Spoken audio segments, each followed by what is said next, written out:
Hey everyone, welcome back to Gigabits. Today I'm reviewing Lilybank 2024, which is quickly becoming known as one of the best digital banking options for freelancers and small business owners. I gave it a test run, so let's go over what makes it stand out and see if it's worth switching to.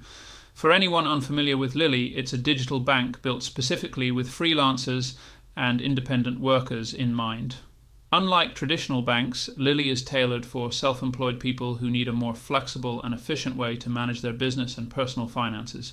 Right off the bat, I noticed some standout features like tax management tools, expense categorization, and automatic savings, all designed to make life easier for freelancers. One of the things I really liked is Lily's tax management feature.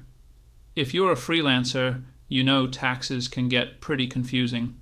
Lily simplifies it by automatically setting aside a portion of your income for taxes every time you get paid. It even includes a tax estimate tool which helps you see how much you'll owe, so there are no surprises. Plus, they have an easy expense categorization tool where you can swipe left or right on transactions to label them as business or personal. It makes tracking expenses a lot simpler come tax season. Another great thing is Lily's automatic savings feature. You can set up goals or emergency funds, and Lily will automatically move small amounts of money toward those goals as you earn. It's a solid feature for anyone who wants to build up a savings cushion without having to think about it.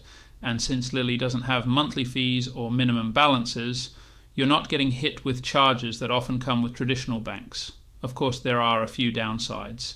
Since it's a digital-only bank, there are no physical branches, which could be a downside for people who prefer in-person banking or need to make cash deposits frequently.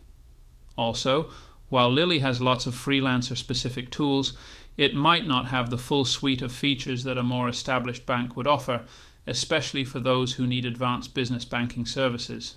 So, is Lilybank worth it? Absolutely, especially if you're a freelancer or small business owner who wants a digital bank with tools designed just for you.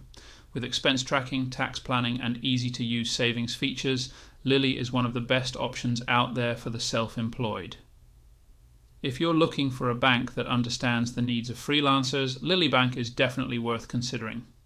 That's my review of Lilybank 2024. Have any of you tried it? Let me know in the comments below. And if you want more insights on digital banking and finance, make sure to subscribe to Gigabits. Thanks for watching, and I'll see you in the next one.